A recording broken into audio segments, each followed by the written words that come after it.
What's up, guys? Welcome to the channel from Siem Reap, Cambodia. We're up in the north near the famous Angkor Wat temple.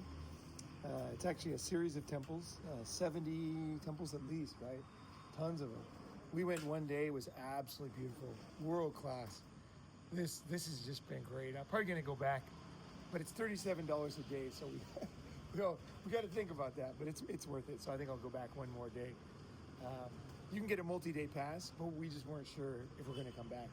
But the thing is we didn't realize how cool this town is. This town is fucking amazing. We got a great place to stay just down the street. Right now we're at a cafe ordering breakfast.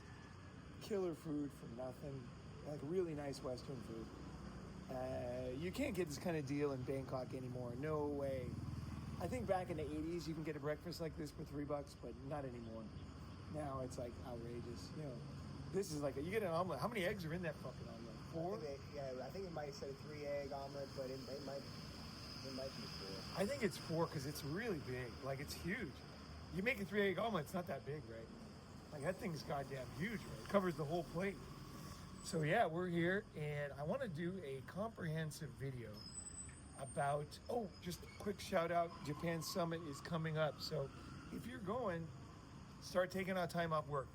I know a lot of guys, they tell me, oh, you didn't tell me till late. Dude, Japan Summit, August 1st, 2nd, 3rd, just 1 second. So 1st, 2nd, 3rd, arrive just before the summit and then stay as long as you can afterwards. We're going to do a trip down south. We're going to go to the Osaka Expo. We're going to go through the islands in the Seto Naikai, the inland sea, considered by many to be the most beautiful body of water in the world. And then we're going to hit the southern island of Kyushu, and we're going to go along the coast of Kyushu, hit the best surf spot, best point break in Japan, and we're going to go to temples, islands, fucking pink bikini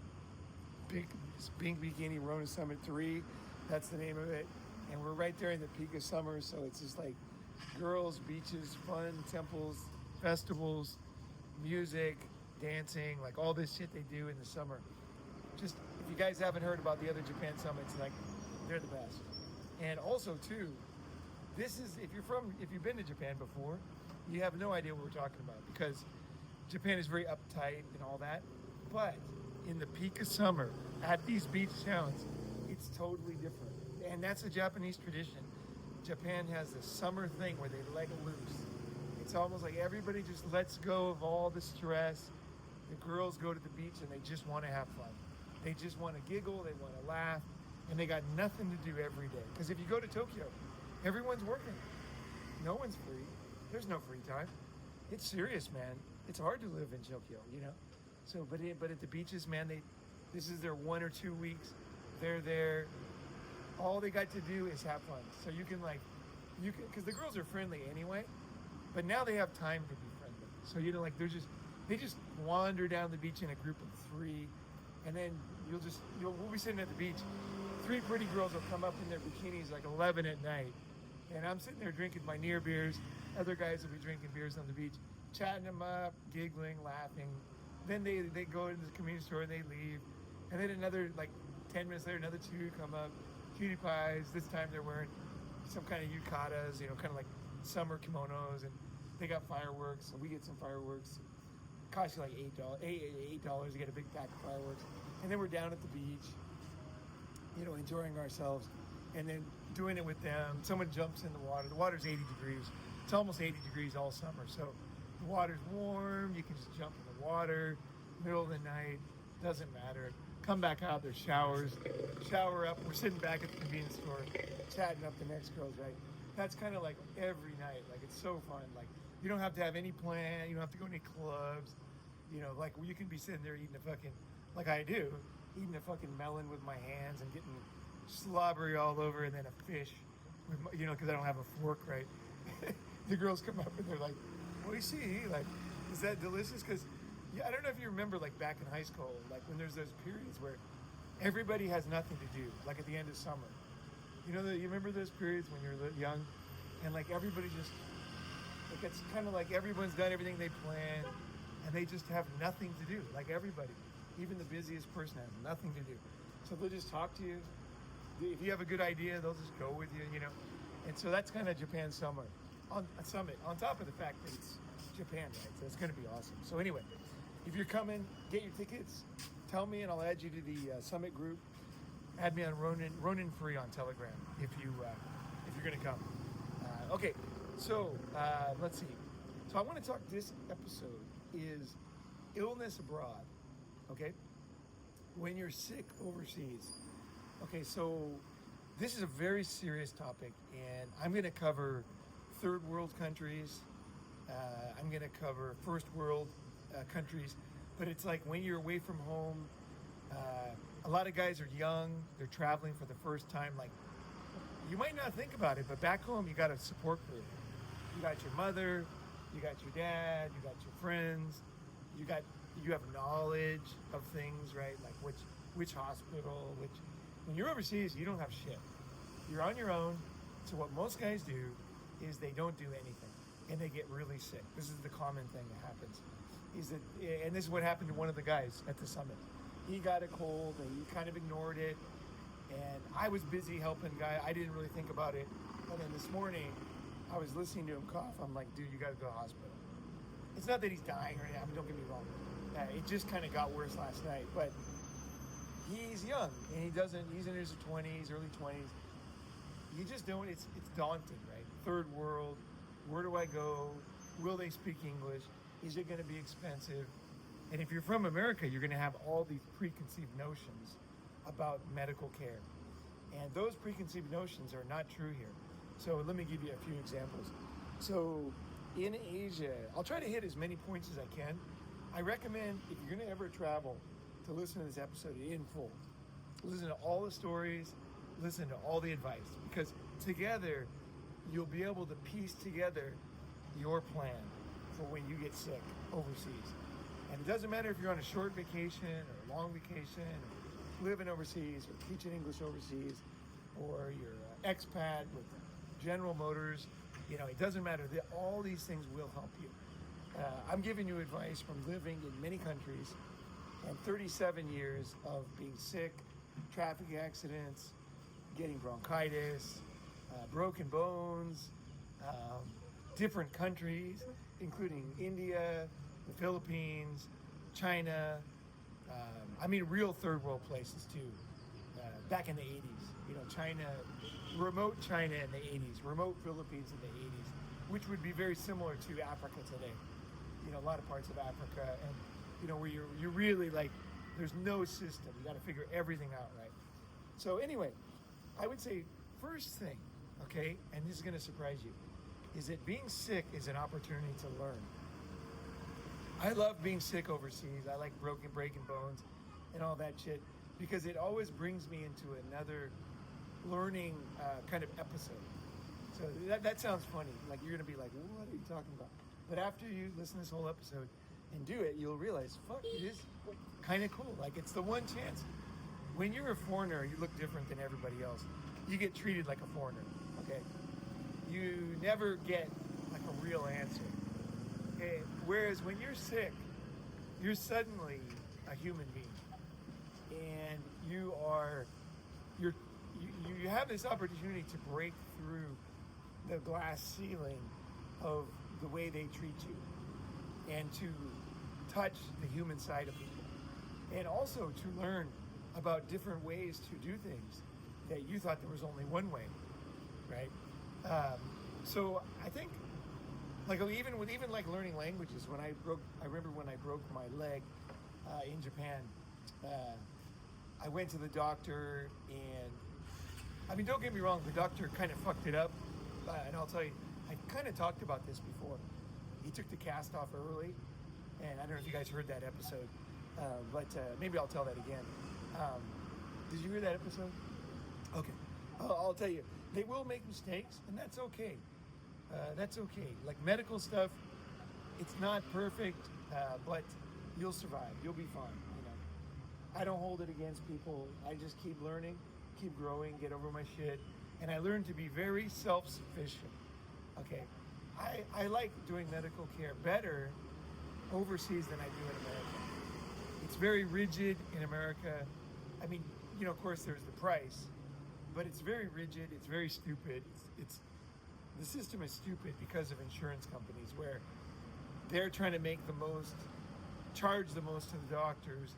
So like when I went to the dentist back home, they couldn't clean my teeth and do x-rays the first day.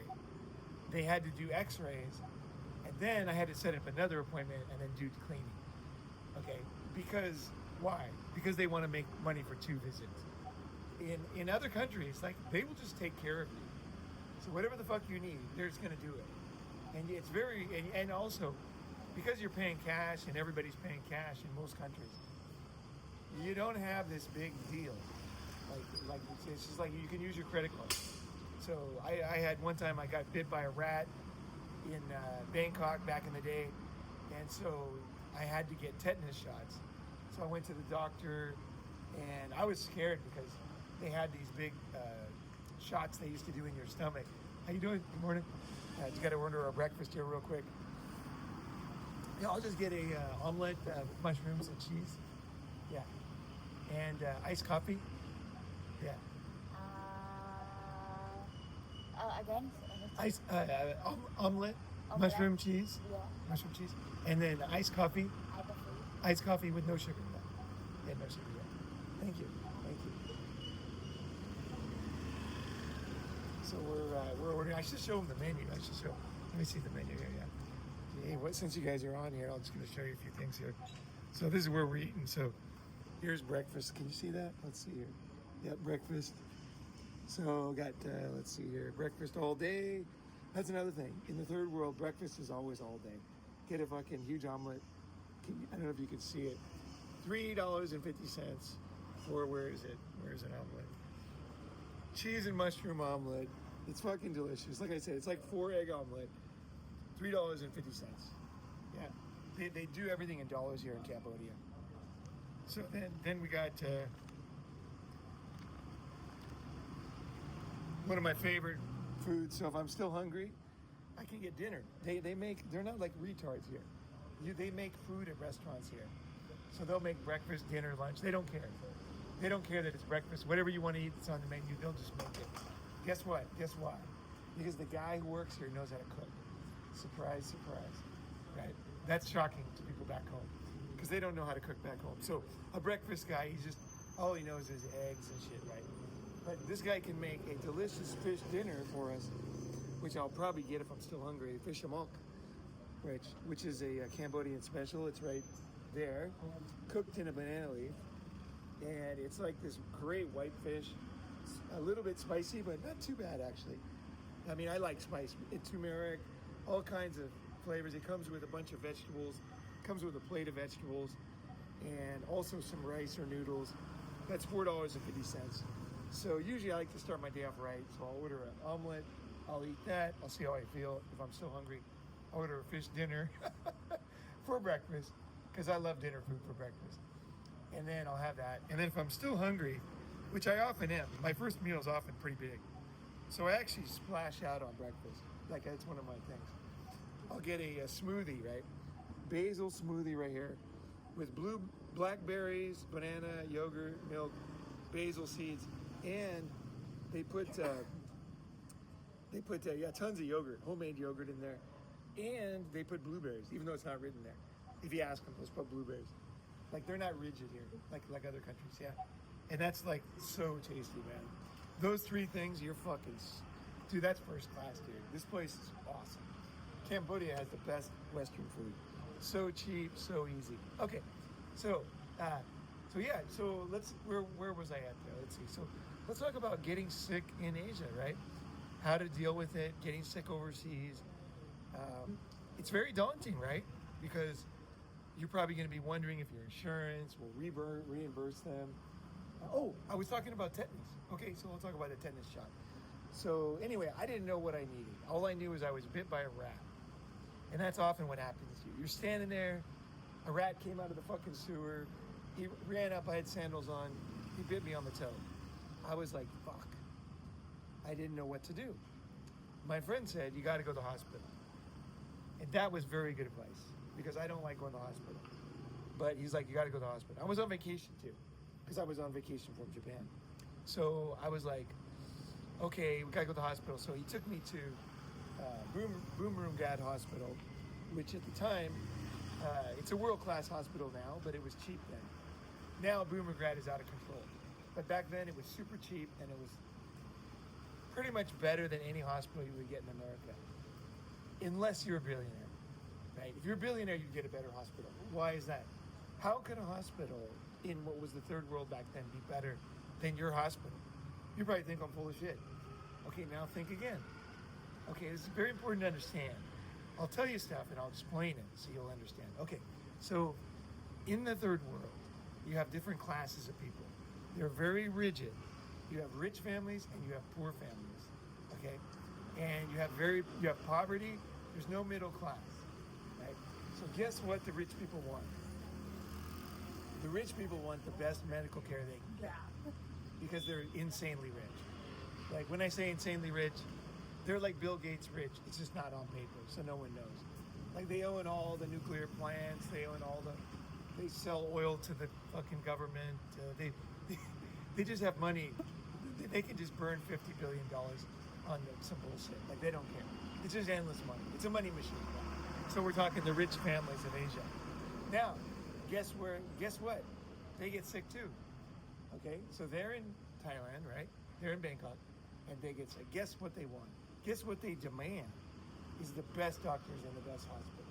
So they bring them in from New York, they bring them in from everywhere, and they got them working there, and they can just show up. Guess they don't use insurance. You know what I mean? They just walk in. They don't even have to pay till later, right? But they just come in, they get service, everything goes smoothly, and they leave. Like medical care should be. Now, guess what? As a foreigner, you can go to that same hospital, and you're welcome in that hospital because they kind of see you as kind of they don't know where to place you in Asia, in the third world. Like, are you top class or bottom class? Or, like, they have difficulty. Like, they'll let you in. Like, you're welcome in these very top hospitals, and often, again, they're cheap. Often they're not expensive. Now, as the country gets very rich, they do get expensive. So that's what happened to Boomerangad Hospital. It used to be cheap, like world-class care for nothing. It was ridiculous. I mean, you would just go in there like, I got my shots for what is it? Tetanus. Or no, rabies. I got rabies shots, right? And they gave me a menu that I could order food from anywhere in the city while I was waiting. I could order, like, at the time, world-class Thai food for like $5 and deliver it to the hospital while I'm waiting. I said I was hungry. And they said, well, just order something. So then I ordered some food, and it was like, honestly, the food that was on that menu, maybe it's because of the rich people like making the menu, but it was better than the stuff I was getting walking around, and cheaper, like super high quality Thai food. So I'm sitting there eating high quality Thai food. My friend said to me, he goes, he lived in Bangkok at the time. My friend Chris, he goes, hey, if you want a blowjob or something, you can order them too to come in, and they'll do it while you're getting medical care.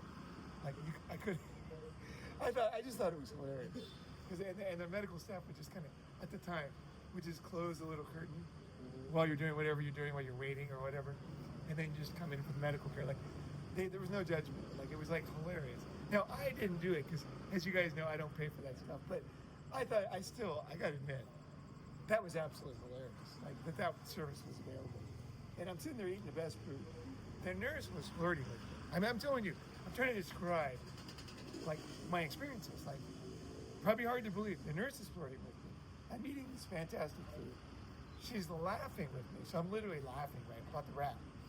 And I'm just waiting, and the doctor comes up. The doctor was very good. He knew. Okay, third world doctors know people. Okay, first world doctors know lawyers. Like they make their money off knowing lawyers and knowing insurance companies. Okay, so every business, evolution works based on what you need. Okay, you get good at whatever you need to do in life, right? The doctors back home, you might not think about it because you're so used to it, but their expertise is dealing with insurance companies, because that's where they get paid, and it's making sure they don't get sued so they don't lose all their money. So it's like those two things. So everything they do is based on that model. They're legal experts, basically. They are legal experts, so they can't tell you what disease you have at the front desk, okay? And they can't guess what your disease is. It's impossible. Even though you want them to, they want to, they can't.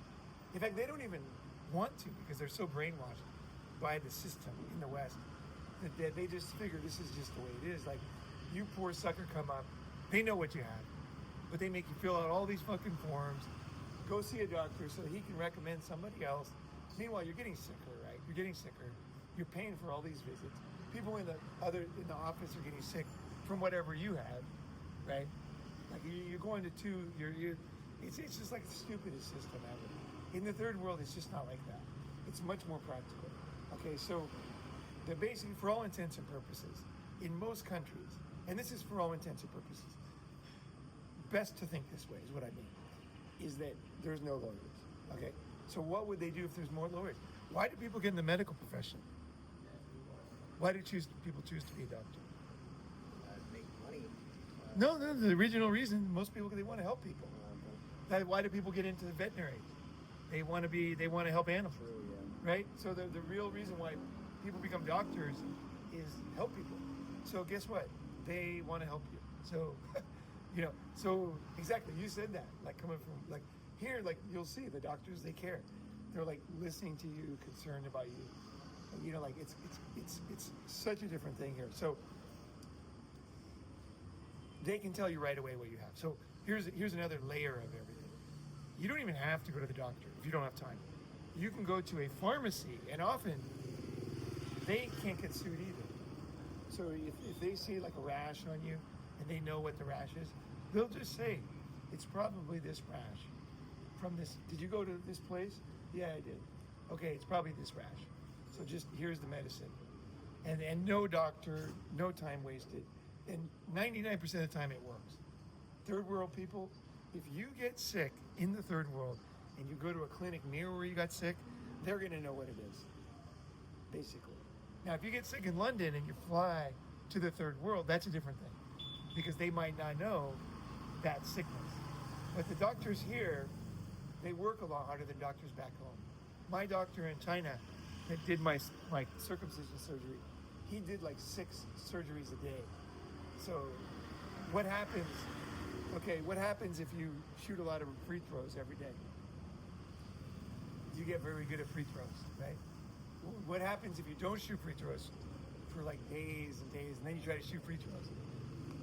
You're off. So the doctors here can be better just simply because they do so many, they care for so many people. There's more people coming in their hospital. They're warmed up. They've seen this before. They've talked to a zillion people today. They don't get paid as much, so they got to work harder. So they're constantly doing surgeries, and I found that I remember watching a TV show back in the day, Little House on the Prairie, and there was like a doctor who kind of knew every disease basically that they had in that area. That's kind of the way it is, basically. The doctors here, they might be a dentist, but they're going to know everything else because it's like they're not so specialized like they are in the West. So if you just make a doctor friend, tell them what you think you have, you'll be amazed. Like he'll probably know exactly what it is and just tell you. Like if you have a rash, and you're at the dentist, like you can just show him to him. He'll probably say, "Oh, that's fucking so and so. Yeah, ooh, that shit is nasty. You better, better do this, better do that." I guess there's a lot of problems with things back home. One of them is the segmentation of medical care, and here's a great story from India. So I was in India with a Japanese girl who was a little bit, what's that called when you think you're sick all the time? Hypochondriac. Oh, yeah. So she was a little bit of a hypochondriac. Now she was a total sweetie. Don't get me wrong, but she did have a little bit of a mental thing with this. She always thought she was sick, and I was like, I couldn't get her out of it. I don't know why she had this, because she was super smart. But so anyway, we were riding a motorcycle around India, and she fell off. She was like leaning off the side of it or a car, and she hit some kind of rusty thing when she landed. So she thought, she was convinced she had lockjaw. Okay, Yeah. So she's like, I think I think I doctor, you know. So it was cute. But I'm like, okay, let's go to the doctor. So we're riding the motorcycle in the middle of nowhere. Okay, this is something you'll probably never do, but you want to know about. So this is an area with no doctors, no hospitals, no clinics, no pharmacies. We're literally in bumfuck India. Okay, there's nothing. There's no buildings. Okay, there's just wolves and camels and shit. Okay, and like broken down dirt buildings. Okay, and so we asked a local, like, what do we do? And he said, oh, go down the street down there, go to by the tree, turn left at the cow sleeping in the road, and then there's a lady sitting there in a chair. Just go talk to her. So we go down there, and I'm thinking, this is hilarious, right? But it was a great experience. You're gonna love this one. So we drive down the road, and there's a huge line of people waiting to see her. So she's like this do-it-all doctor. So I said, how much does it cost? And then someone said, it's free. But I didn't believe it, right? So I was like, you know, I don't believe anything, basically. I've just traveled so much that my basic set point is like, I don't believe anything. I'm not angry at anything, but I just don't believe anything anybody tells me. I wait, I try to figure it out, right? So I'm like, okay, free. Okay, nice. You know, whatever. So we wait in line, and it goes pretty fast. Like, everybody goes to the front, talks to her for a little bit, and there's a little desk to the side. So, okay, we get up there, and then she's like, you could tell she was a little bit perturbed with us, mainly because we didn't talk fast enough. Okay, and I was kind of like, oh, I wonder why. So anyway, she's like, my girlfriend, she's like, I think I have lockjaw. And then she goes, open your mouth. And then she opens it like, you know, painstakingly, right? Slowly. And she goes, you don't have lockjaw next.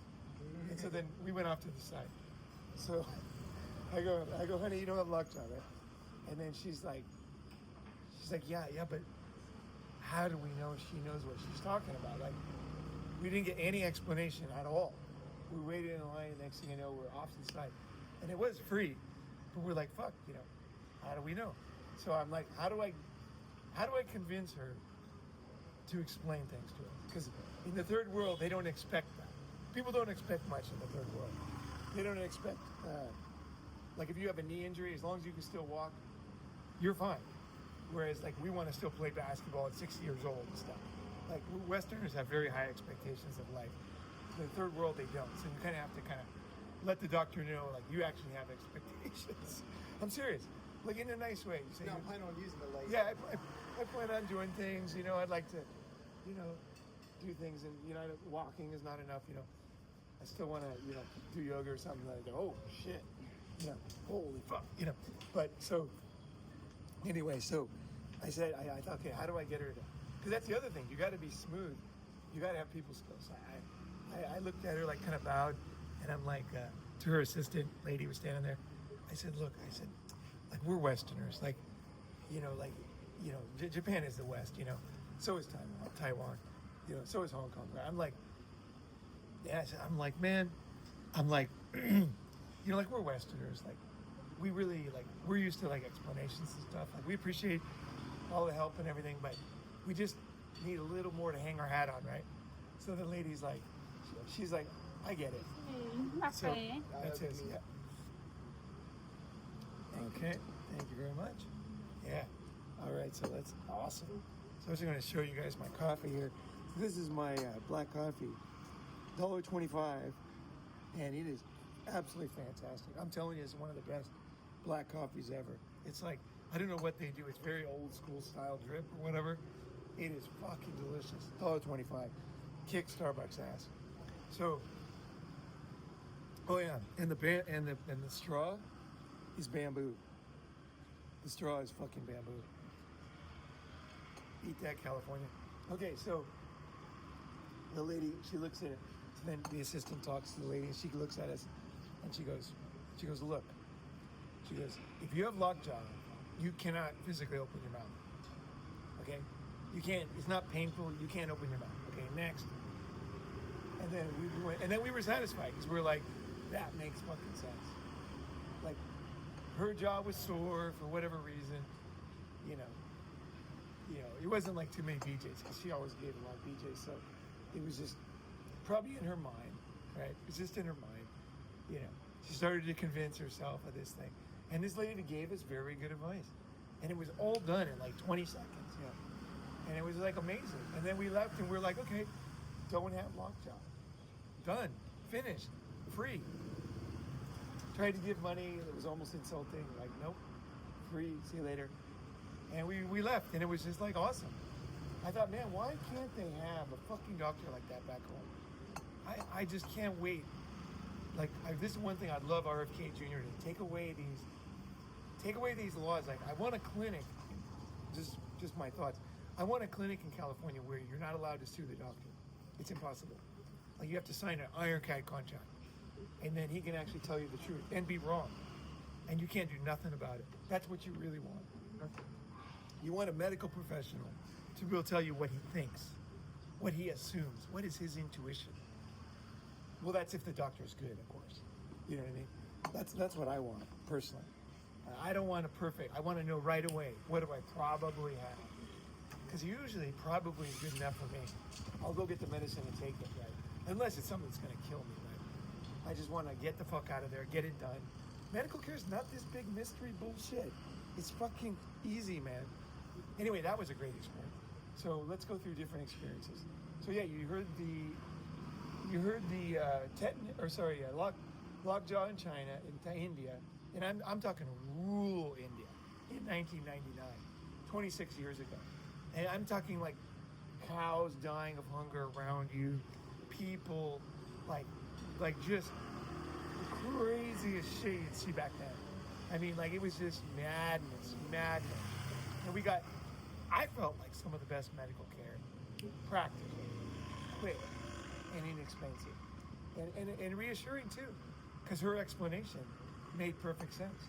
It was before really the internet was big enough to really use, so we couldn't look it up.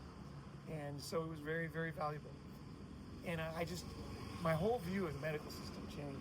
I already knew a lot, but that one experience, if we just had some wise person in a chair that you could just go talk to, I think that was a medical professional, even if they were volunteer. Like, I think doctors, at the very heart, I think doctors in the West do want to help people.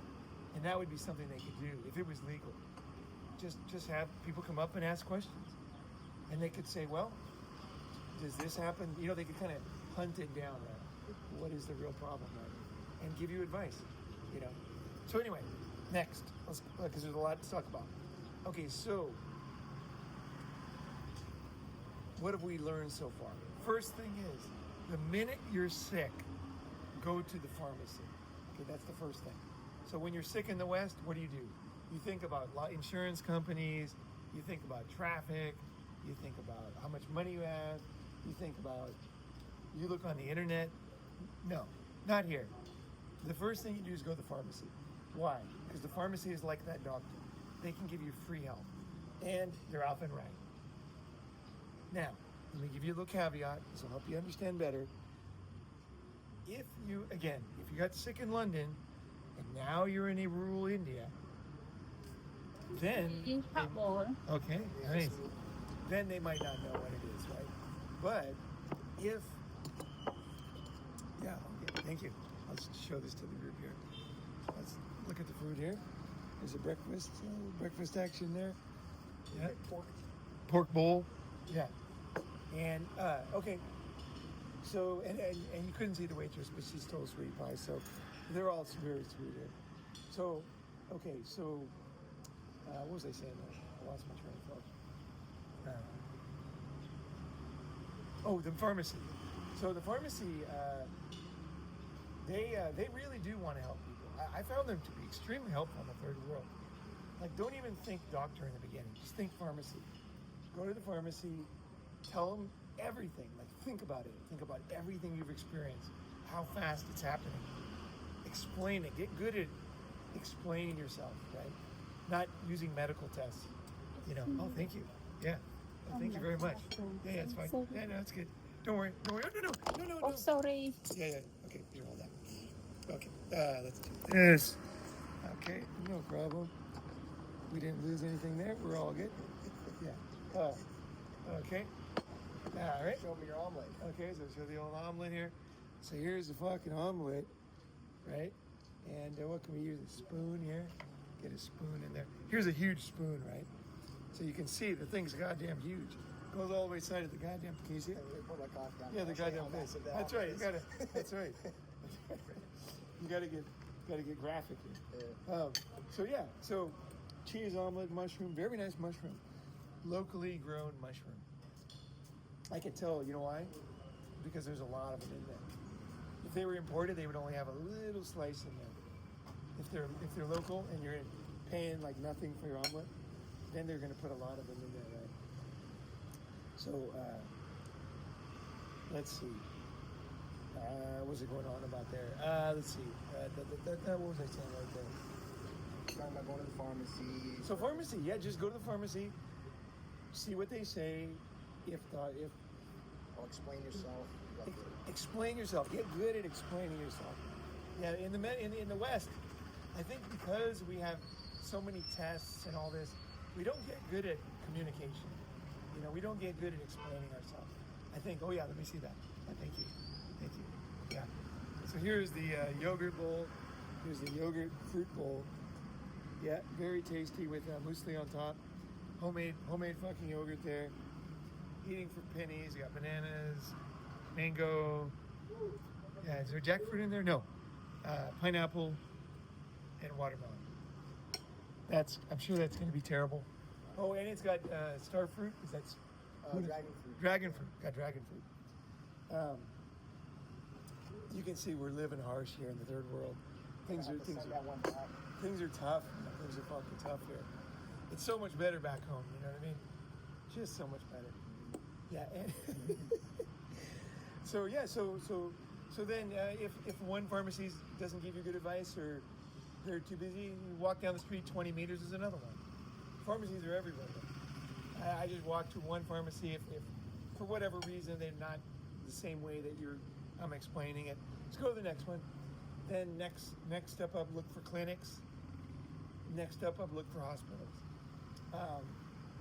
Again, you are okay. So let me put it in a tourist sense. So you're traveling in Japan, right? You're being a tourist. You're going to temples, and suddenly you're sick. This happened to me last summer. Okay, and you're like, shit. Japan's not super cheap in some ways. I mean, we do it cheap, but I mean, like for most people, so you're like, oh shit, medical care. I wonder about this. What do I do? And it's hard to change your mindset and take care of yourself because you're like, I'll be fine. It's like, you'll be fine, my ass. Go get it taken care of. So part of it is just changing your mind from tourist to today's going to be a medical day. I'm going to learn today about medical stuff, right? So what you do is you go to the pharmacy, talk to them. If you're very sick, you just go straight to the hospital. Look on the internet, find a local hospital or clinic. Japanese clinics are good. Clinics here are good. So you find a clinic, you find a hospital. Clinics are going to be quicker. You can talk to people easier. Hospitals tend to be a little bit of paperwork. You have to wait a little bit for that first thing. I like clinics in general, just because I prefer talking to the doctor quicker myself, if I can. So I'll go to the clinic or I'll go to the doctor, hospital, and I'll kind of push to see the doctor right away. You know, I'll just say, hey, can I see the doctor right now? Like, you know, let me just, can I just, you know, is there a way? Is there somebody free? Oh, we got the expert over here. No, whatever. You got a fucking, you know, vagina doctor over there. Okay, that's fine. Let me you know. You know what I mean? Like, you can just kind of like, they can say no, but I just try to get seen as soon as possible by a professional. And then they'll always like send you to the other guy anyway. You know what I mean? Like once you talk to one doctor, they're gonna like quickly send you to another doctor.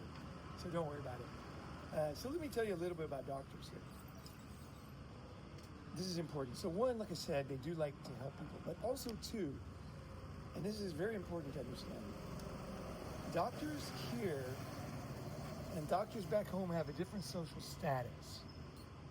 Okay, so like my dentist in Bangkok, Asavanan, she is from a very wealthy family. Okay, and they became wealthy through gold. So they own gold shops. Okay, now I went there And I was writing the blog post because my blog posts tend to get viral, and my videos too, my other channels.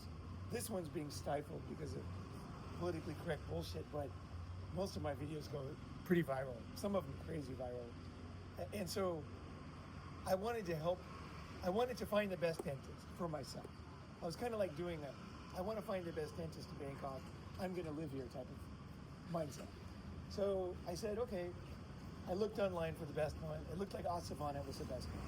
So I went down there and I said, look, I'm not going to do any medical care today, but I'd like to do a blog post, take pictures, and then I'll do my cleaning today, but I just want to kind of introduce you to the Gaijin or foreign community. So she's like, oh, sure.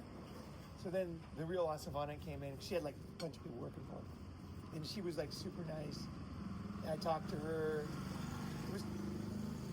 Unfortunately, I didn't take a video. I just took pictures, and then she showed me, and then she did a great job. And then I showed her her machines, and the surprising thing is they were more up to date than my dentist in California. And I was like, I wonder why. So I asked her. I said, these things, because my mom's a nurse. My mom's a nurse, so I actually know. Like my mom's like that doctor in the countryside. So I was like, why are these machines newer than the ones back home? She goes, she said, I'm the test doctor for 3M in Thailand. So whenever they need to do training of a new machine, they send it to me, and we train all the top dentists in Thailand. And then they go out and do their thing, right? So she had another whole office with the latest machines. And it was like, I picked the right dentist, right? And so anyway, I had a great time with her, and I became friends with her. Why did I become friends with her? Okay, and I'll send you down there if you come to a Thai summit or whatever. I'll make a personal introduction because of what I was talking about a second ago. Is dentists have a different level of social status in Asia. So guess what? If you have legal health problems and you're friends with a dentist, friends with a doctor, they can help you. They're not like doctors back home. Doctors used to be very high status back in the day. Think 100 years ago. The doctor was the highest status person in town. Who else was high status? Lawyers, because they had to go to top level school to get their law degree back in the day. And they also did doctors. That was the highest status in a small town. Well, it's that same way in Asia still. So Asavanans from a very wealthy family, but they don't have high status because they're gold. Gold is not high status. Gold is just money. So they wanted she wanted to be a dentist. And so the family had tons of money, so they said, yeah. And so they sent her to the best medical care school overseas or whatever, and then she came back and she started her clinic. And so I made friends with her. And now whenever I, need anything, or I wrote a blog post about her, and it became, pretty viral, and then she's my friend. I can just email her or whatever, and she'll answer back. And if I need anything serious in Thailand, something happens or some kind of problem happens, I just call her. I say, hey, I need some help, And I'm getting help from a very nice person, very high level person, and we have a real friendship. Right? It's not like mercenary. I'm not. At the beginning, I thought it would be good to know a dentist because I knew knowing doctors is good because when I made friends with the doctor in China, it was very valuable for me. In fact, I didn't even have to pay for medical care after I was friends with the doctor in China. He would just take me to any doctor and then basically high-five the guy at the front and then just take me in the back door and I'd get free care from any of his friends. He's like, fix up my friend Paul. He needs help, And they're like, okay. And then let's go drinking afterwards. And I'm like, it's on me. And I would take them out drinking, And they would get shit-canned drunk. I'd be sober, but it would be fun, And they would have a good time. And basically, I was even better friends. Now I got a new doctor friend, right? So one doctor opened up another doctor. Now I got doctor friends all over China, right? So, a doctor friend, I don't want to be overly serious, but they could be the main difference between life and death. Like, let's say something terrible happened, like really bad, worst case. A dirty cop plans something on you. Well, I would fucking call my lawyer, and I would tell the lawyer to call the fucking doctor. I would definitely do that. I would say, look, like this is bullshit. Like I'm clean and sober. I haven't done drugs for years. Like this is insanity. Like this guy's just making money. I would tell the dentist, I'd say, hey, look, pull some strings, do some research on this guy. I bet he does this all the fucking time. Sets people up. Like, let's put this guy in jail and let's get me off. And that would be the kind of thing that they would love to do. Because high-level people hate this corruption because it ruins the image of their country. So she would be very likely to want to help me unless the family was very, very connected. And then she would tell me, hey, look, I would love to help you, but this guy is connected above me. So basically I can't be seen helping you, but I can give you good advice. So basically talk to this guy, do this. Next thing you know, I'm out scot-free on something I didn't do but was set up for. You think I'm not joking? I'm dead serious. You need friends. You need friends, and especially overseas. And you want high-level friends. You think your girlfriend's gonna get you out of that? You're out of your fucking mind. When push comes to shove, a war happens. Country gets invaded. There's a famine, there's an earthquake. You want these high-level friends. Hey, I'm good, yeah. Yeah. Thank you. Morning. So I make... Okay, so I wanted to do a quick one here. We moved inside, too hot outside for the phone.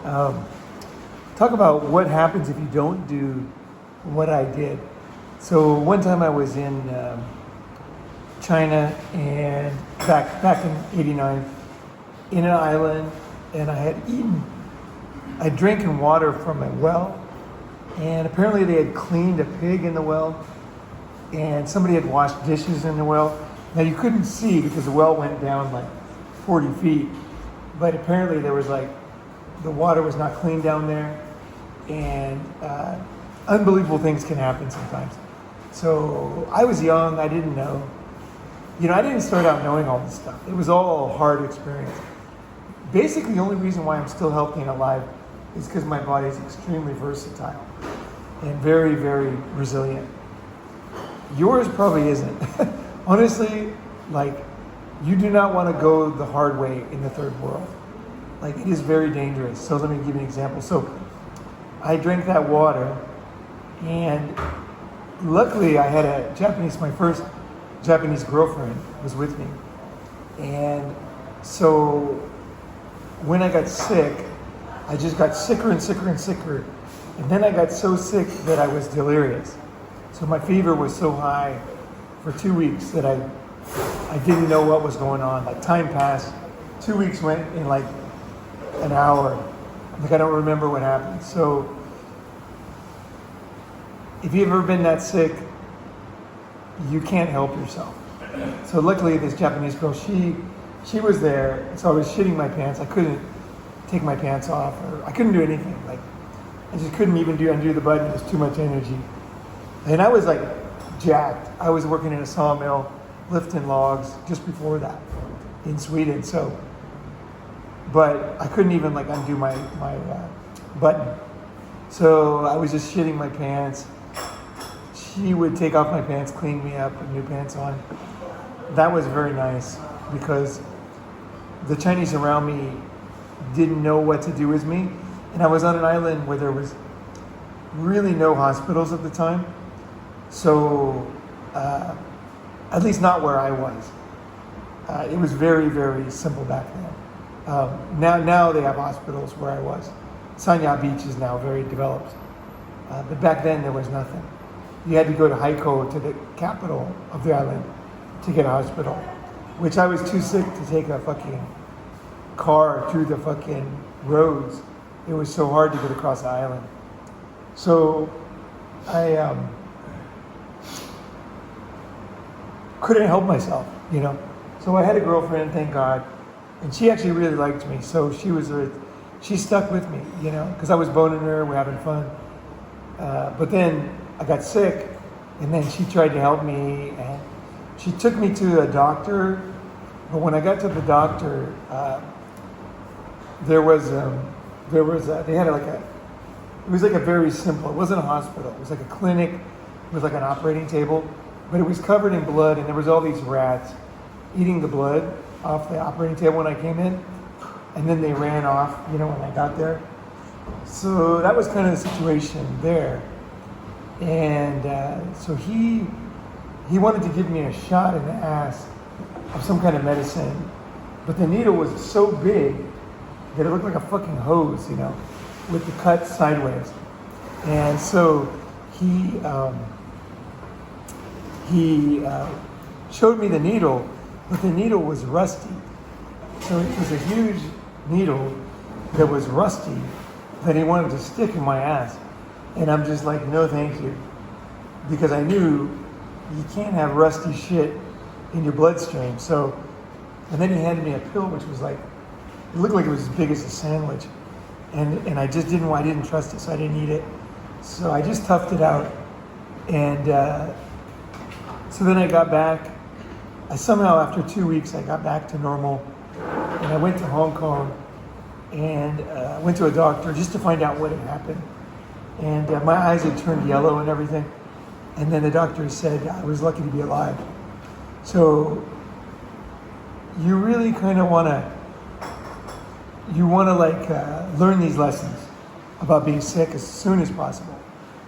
It's very serious out there. I think looking back, I've read about people dying, like being sick and dying. I think if it was borderline. That's what the doctor told me too. He told me I was lucky to be alive. So you don't want to do that. You want to kind of be able to quickly make smart decisions. I think if I could go back in time to that time, I would have taken the boat to Hong Kong. Even though I felt like shit, I just would have got the fuck out of China. Even though it was 20 hours, it was a long boat ride. And in big storms, and I get sick and everything. I would have taken that. I couldn't see how serious it was. And there was no other mature people around me. My girlfriend cared, but she didn't have medical knowledge. So now I would tell a guy, get on the fucking boat. Get the fuck out of here. Get to the first world. Because after that 20-hour boat ride, you would be, let's wait till that's done. You'd be in good hospital, getting taken care of. So that was one thing. Another thing, let me think what else happened. I had very sick at the worst shits in China one time. This is pretty funny. So I got the shits so bad so many times, but this one was really bad. So sorry for the noise. Hopefully it's going to stop soon. I don't know what the fuck we're doing over there, but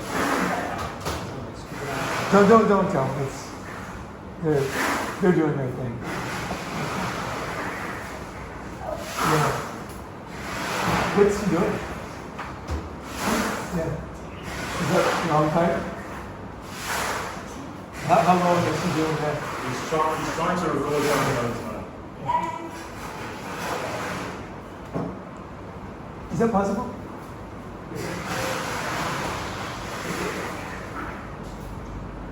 Is it possible? Oh, okay, thank you. Okay, we'll give a big tip. Thank you so much. Thank you. No problem. So in China, it was a pretty funny story. So I got the worst shits, right? Food poisoning, terrible, blah, blah, blah. And I can't walk because I'm going to shit my pants every second, right? So I walked to the guy at the desk and I said, where's the bathroom, right? But keep in mind, this is 1989 China. Everything is so simple. There's no pipes. You're just in the middle of fucking nowhere, right? So he goes, there's a bathroom out back. So I walk over out back and I'm like trying to find the bathroom. I look out and it's so painful to do this because I'm clenching my ass, right? And I look out back and I just don't see the bathroom. But I knew I had to go back inside and act again, so I'm really checking. I'm looking. Does anything look like a bathroom? Because I traveled enough to know that it could be difficult to find. And then she goes, so I come back in and you guys like, yeah, it's out back. So I'm like, fuck. So I go out back again and I look and I see like half a mile away, there's like a wooden structure. So I'm like, that must be the fucking bathroom.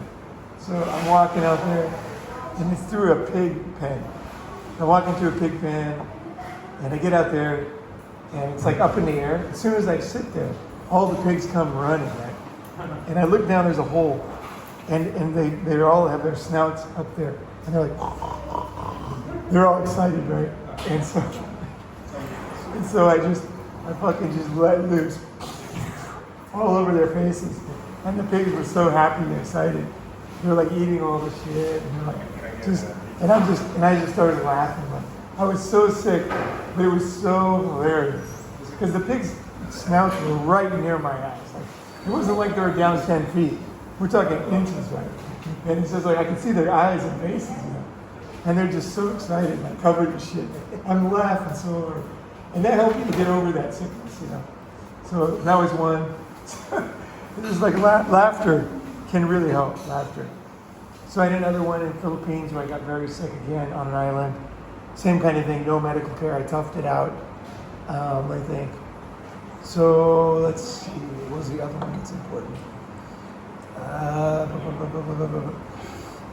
These will all teach you one aspect of medical care, how to think about it. Sometimes you just got to tough it out. Oh yeah, okay, this is a good one. So I was in China and I wanted to get circumcision done. Well, I was in Japan originally because I kept giving my girlfriend this infection, and I thought maybe it was coming from the foreskin, and she kept taking antibiotics, and I was worried about her kidneys going out, which they eventually did. And so I thought, well, I'm going to get circumcised. Because when I was a kid, I didn't like being different. So I thought, well, I want to get circumcised anyway. So I just wanted to be normal, this and that. So I looked online. Now it's 2004. There's the internet. So I looked online and we found it in English, a circumcision doctor. So me and my girlfriend, she was a total fucking sex doll. 22, no pussy hair naturally, just the tightest little snatch. 1.25 inches long, I measured it. Just wet and big rack. Amazing. One of the best bodies I've ever seen. For my type, right?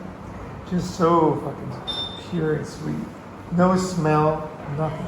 So anyway, so she takes me, and that's part of the story actually. You'll see later. So then we went down to the doctor, and I had gone to a doctor before to get circumcised. And they always set an appointment 6 months later. So I would get scared, and I would always back out because they're going to cut my dick and everything. So we went down this time. It was Sunday night. Doctors work 7 days a week in Asia, a lot of them. So I met the doctor. It's like Sunday night, and I'm like, yeah, I'd like to do circumcision. He's like, oh yeah, I do them every day. He said, okay. And he goes, be here tomorrow at 8 o'clock. And I was like, all my excuses were gone. How am I supposed to back out? Yeah, I can't back out. You can't put it off 6 months? It's already like 7 o'clock, right? And my girlfriend's right there. So she's like, oh, very good. And so we left, and I'm like, I didn't say anything.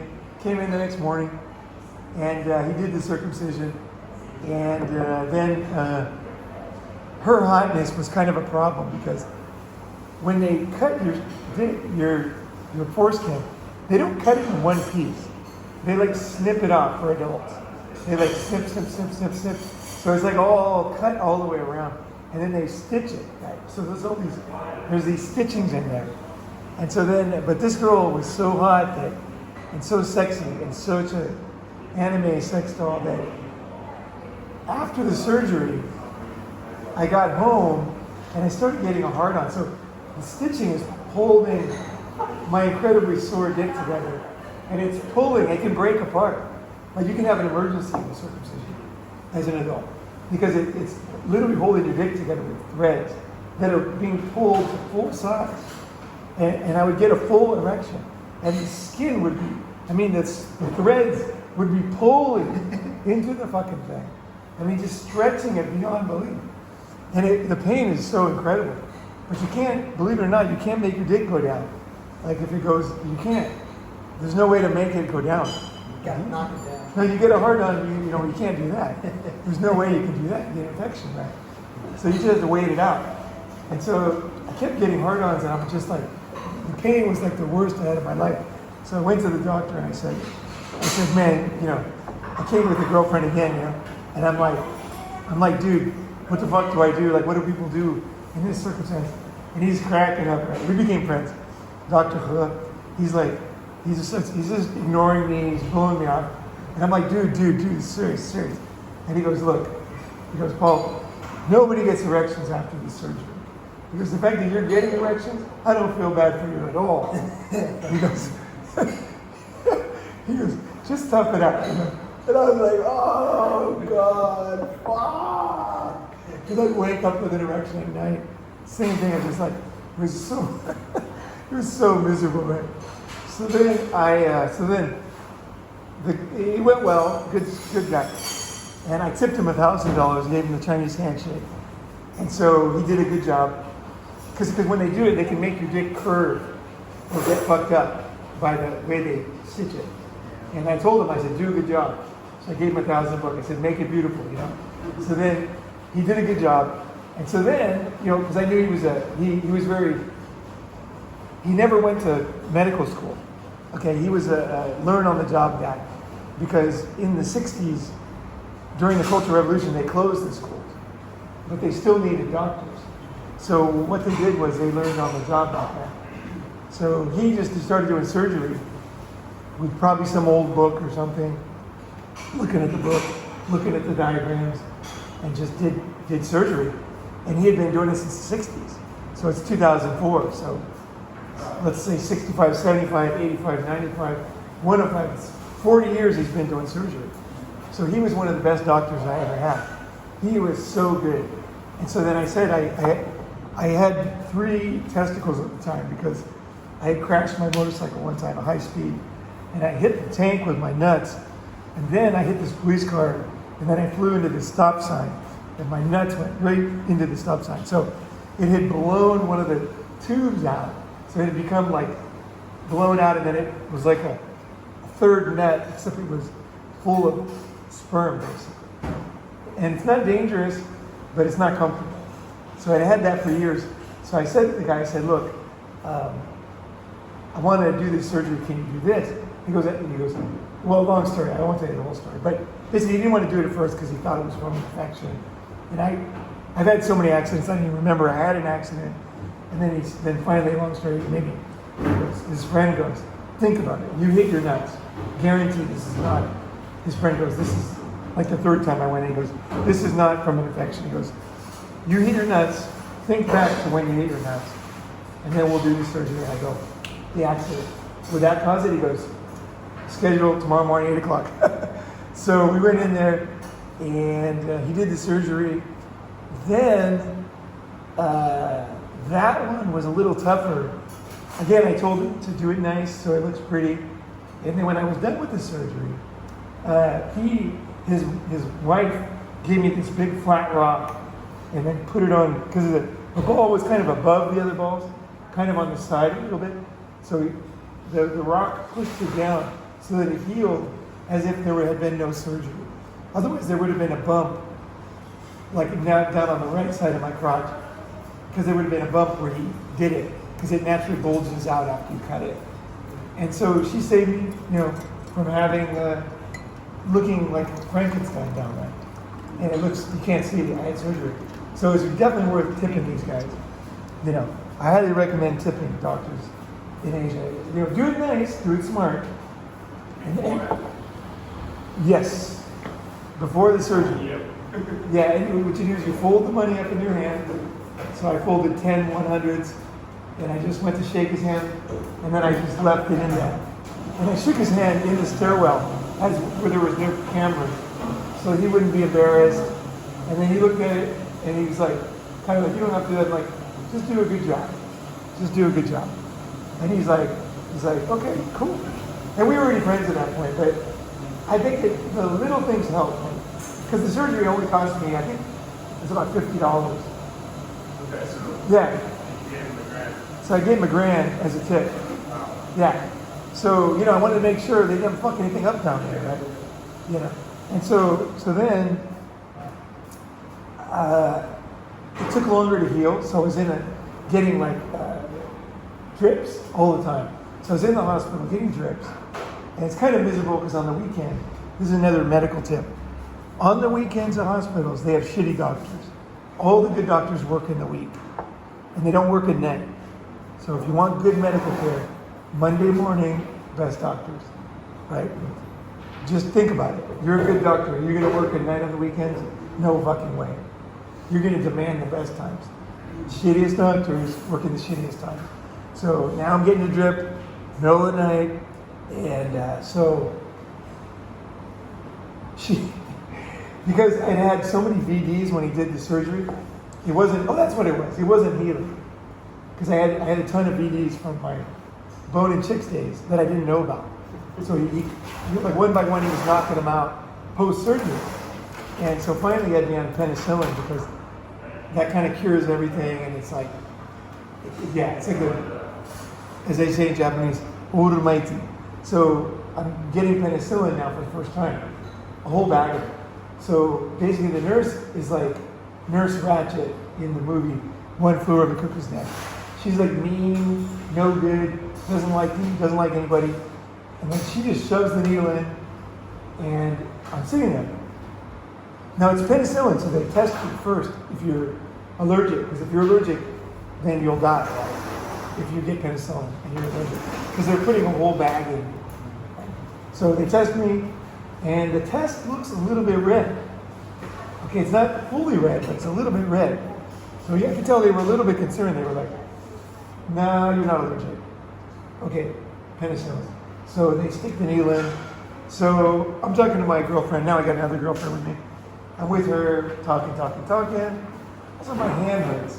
And I look at my hand, and my hand is like huge. Like it's the size of 3 hands. So I'm like, holy shit. Like my hand is huge. Like a basket. I'm like, what the fuck? So then I had my phone.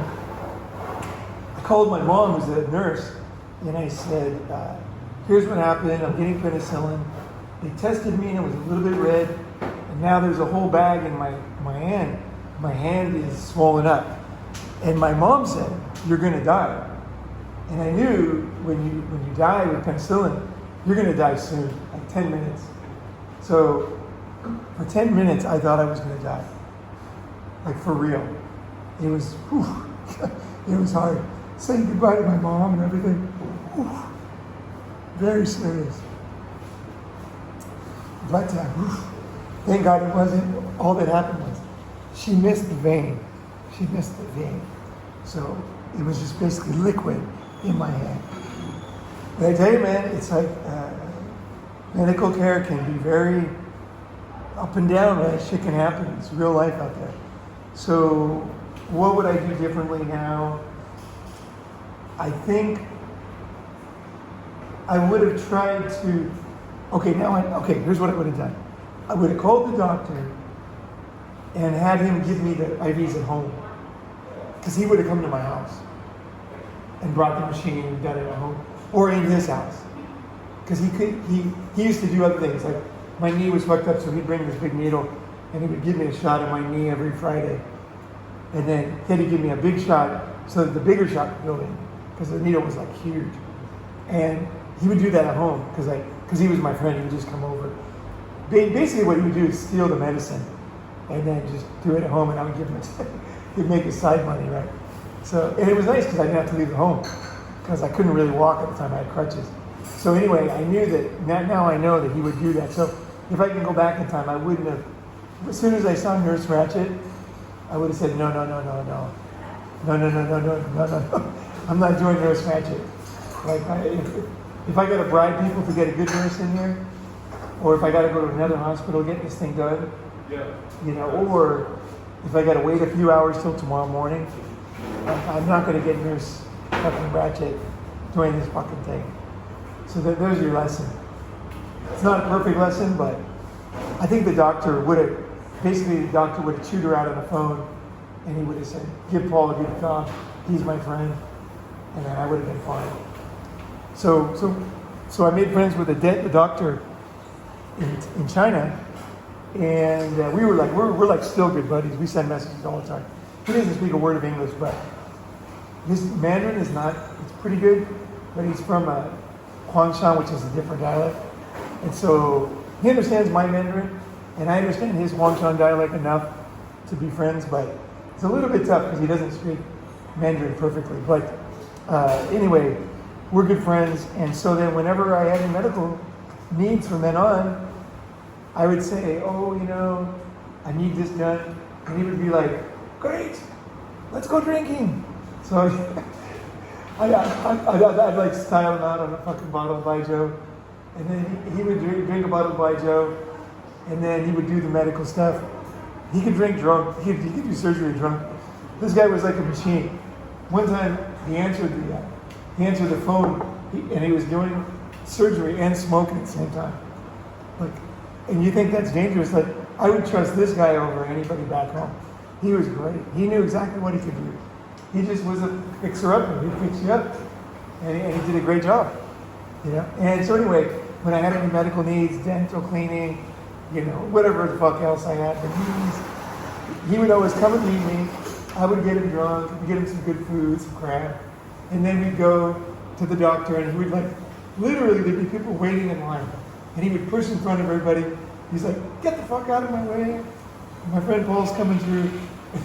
We're going to another doctor, and then he's like, hey, to the other doctor, and he's like, this is my friend Paul. And he's like, push the patient out of the, whatever chair they're in. And I'd sit there and he'd take care of me. And then the doctor's like, we're drinking, we're partying. And the doctor's like, hell yeah. As soon as we finish this up, let's go. So this is serious. He'd fucking finish me up, put a close sign on the office, kick everybody out, and we'd go out and eat food. And then he never charged me, because I never went in by the payment place. Yeah. And he's like, no, you're my friend, don't fucking worry about it. So I got all my medical care for free, including MRIs, and from then on I just got free medical care in China. And it was hilarious. And it was nobody else that I know. Like, this is a very unique podcast, as you know, based on my own experience. I don't know anybody else who did that. Like, I didn't even, of all the thousands, tens of thousands of people I know in China, it's like making friends with doctors and lawyers is smart for many, many reasons. You know, they're good people, they're smart, they're educated, they can be funny, they can be good friends, and they have power, you know, and if they like you, they can really help you out in many, many different ways. Like say you're buying a house.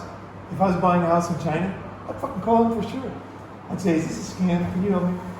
You know, and he'd just call down there and say, you know, bring the police chief.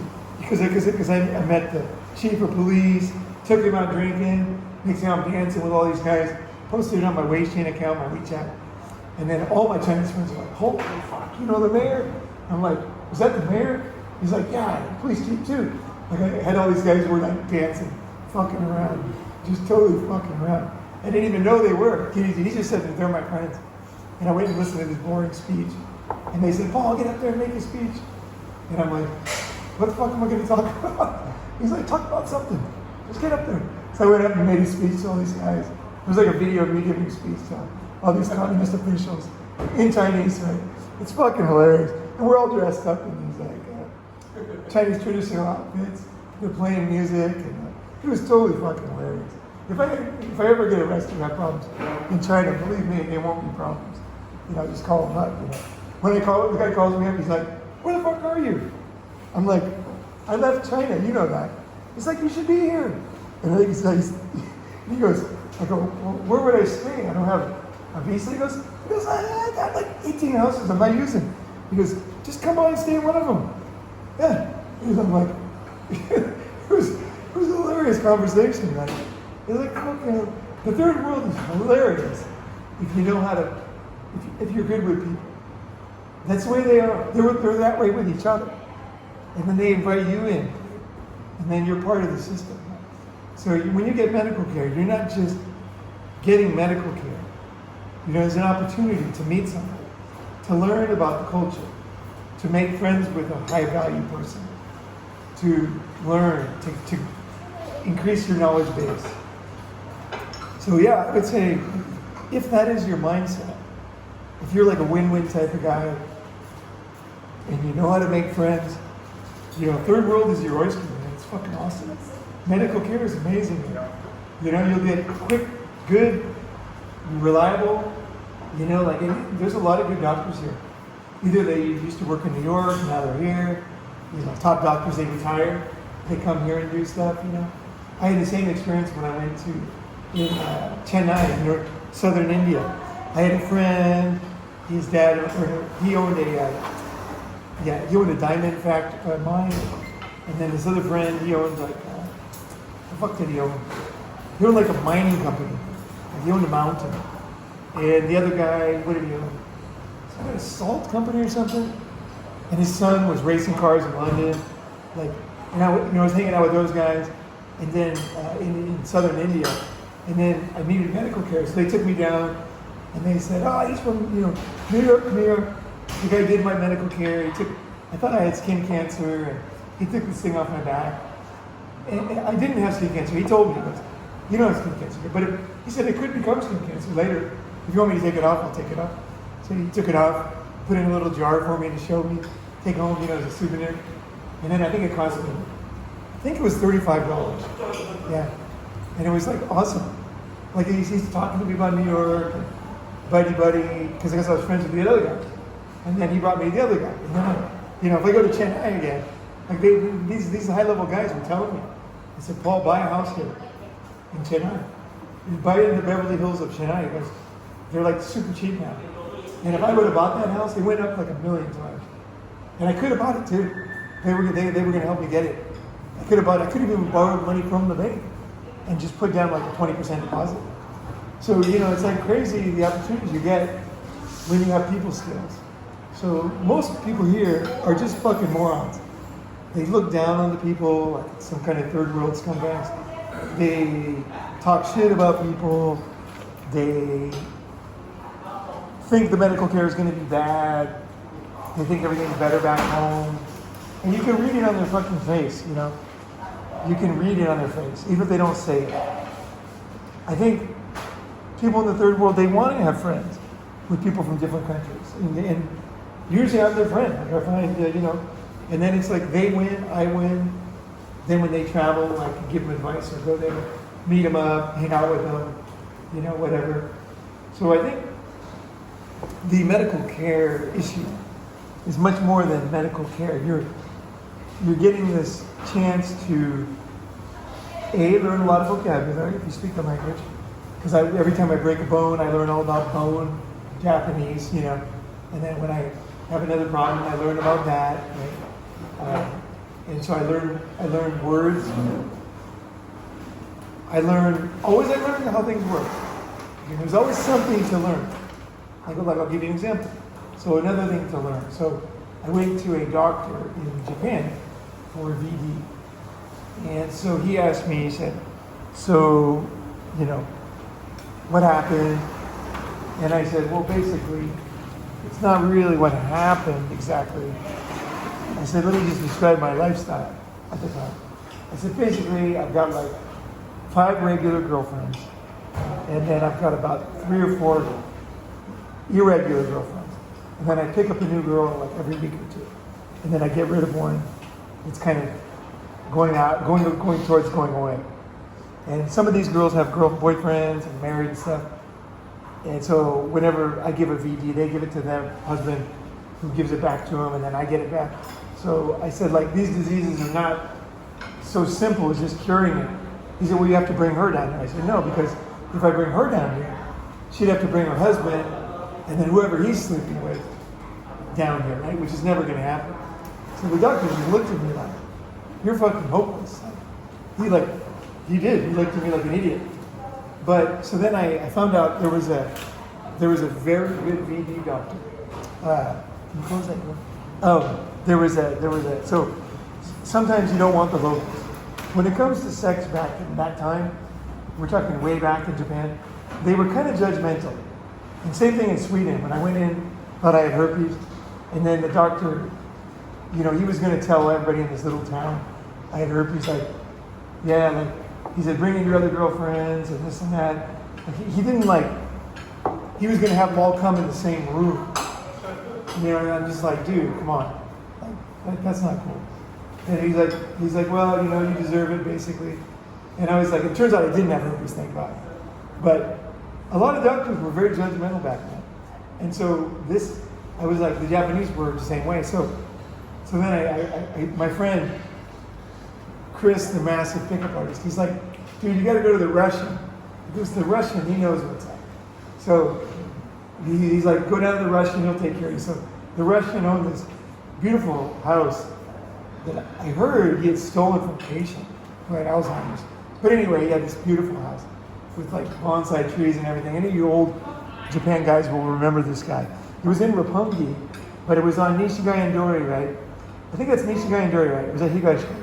Anyway, if you're standing at Roppongi Crossing and like the Kosoku's above you, towards the right, down past the design centers, towards Tokyo Tower, at that big intersection, the guy who owned that big house on the corner, he would see you at his house. And it was like a house clinic. And so I went in, it was like so cool, had all these artifacts, and the lady was totally cool. And the guy was not weird. Well, here's the other thing. You get VDs, you whip your dick out, all the nurses come in to look at it. And that's the other thing. There's no privacy in Asia. So everybody wants to check it out, you know. And they're not shy. Like whereas other countries, they're always covering up their shy. Asia, they're basically not. Right? They all come in and, oh, okay, what's going on there? Okay, good. You know, whatever, you know. And you're just like, dude, I wonder if I can fuck these nurses. You know, you start to think, you know. Because they probably can, right? You know, maybe this is a two birds with one stone situation. You know. But so anyway, that Russian guy, I told him the situation. He's like, as I suspected, because you're a handsome man. He goes, basically, are you still okay? I said, at the moment, I got to get rid of this one because it's driving me insane. And he goes, okay, we'll cure that one. He goes, but you know, basically, when you're done with this nonsense of no condoms and fucking all these girls, let me know and we'll cure them all. And like, he was very realistic. And then I was able to get through that period. And then eventually I got them all cured when I got the circumcision.